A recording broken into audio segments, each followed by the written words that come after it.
Hi friends, எல்லோரும் நல்லா இருக்கீங்களா? இனி நான் இப்போ ஒரு விஷயம் சொல்ல போகிறேன். இந்த விஷயம் உங்களுக்கு புரிஞ்சிருச்சுன்னா நீங்கள் வாழ்க்கையில் சந்தோஷமாக இருப்பீங்கன்னு நான் சொல்ல மாட்டேன். ஆனால் நிம்மதியாக இருப்பீங்க. என்ன விஷயம் தெரியுமா? நல்லா கேளுங்க.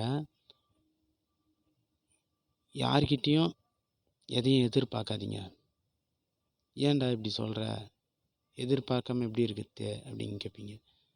ஆனால் எதிர்பார்ப்புன்றது நாணயத்தில் இருக்க ரெண்டு பக்கம் மாரி. தலை பூ 50-50 இப்படி வச்சுக்கலாம்.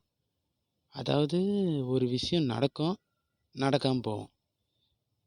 நீங்கள் எதிர்பார்க்குற விஷயம் நடந்துருச்சுன்னா சந்தோஷம். அதே அந்த எதிர்பார்ப்பு விஷயம் நடக்கலைன்னா கஷ்டம். இந்த சந்தோஷமும் ஒரு விஷயந்தான், கஷ்டமும் ஒரு விஷயந்தான். சந்தோஷம் வந்தால் ஓகே, ஆனால் கஷ்டம் வந்தால் ரொம்ப கஷ்டம். புரியுதா உங்களுக்கு?